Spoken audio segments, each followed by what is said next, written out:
Gather round, it's African Moonlit Story time. In a grand mansion in Lagos, little Zara ran across the marble floors, her laughter echoing through the halls. She was barely 6 years old, with shiny black hair tied into 2 neat pigtails and a smile that could melt any heart. Her father, Mr. Aid, a wealthy business magnate, adored her more than anything in the world. Her mother, Mrs. Funmi, treated her like a princess, ensuring she had everything she desired. One day, Zara spotted a delicate vase on a tall shelf in the living room. Its intricate carvings sparkled in the sunlight, streaming through the large windows. She climbed onto a chair to reach it, her small hands trembling with excitement. The vase wobbled precariously before crashing to the ground, shattering into countless pieces. Mrs. Funmi hurried into the room, her face a mixture of shock and concern. "Zara, what have you done?" she exclaimed.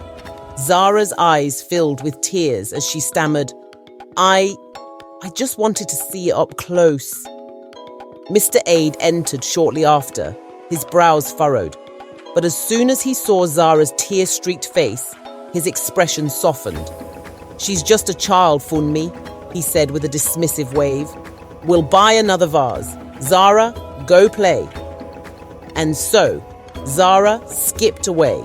The incident forgotten by her parents, but not by the household staff, who whispered about her growing impunity.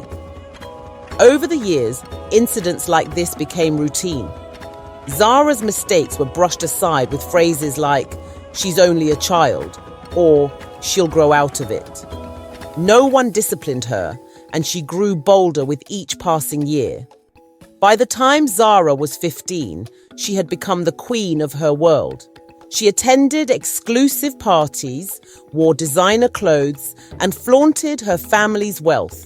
Her parents continued to shield her from the consequences of her actions, even when they began to spiral out of control. One fateful evening, Zara's recklessness took a dangerous turn. At a friend's lavish birthday party, she and her peers decided to race their cars through the busy streets of Lagos. Zara, driving her brand new sports car, reveled in the thrill of the speed. But her exhilaration turned to horror when she lost control of the vehicle, crashing into a roadside kiosk. The accident left a man severely injured and caused an uproar in the community.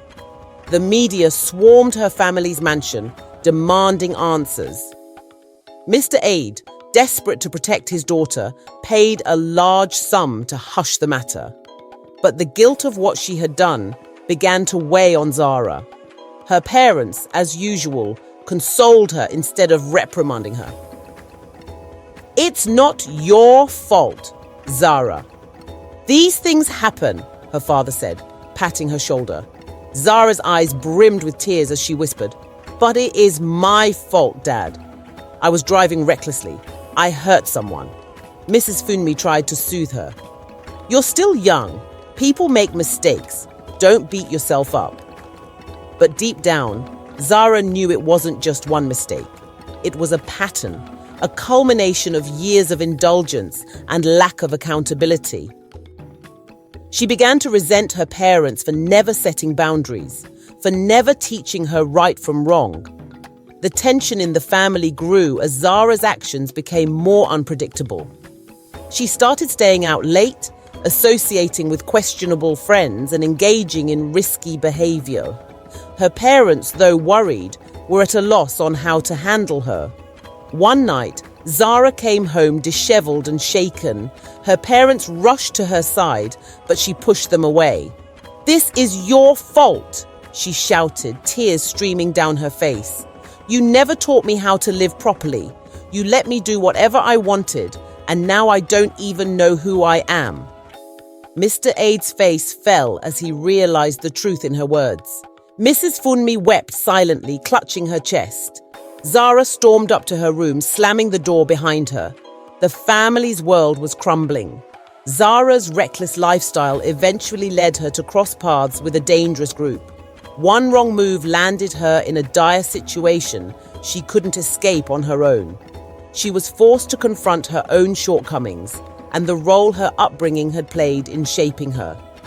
As she sat alone in a dark, unfamiliar place, her mind raced with thoughts of regret and anger. She blamed her parents for their overindulgence, but also recognized her own part in the choices she had made. She vowed to change, but the question remained, would she get the chance to make things right, or had her past caught up to her for good?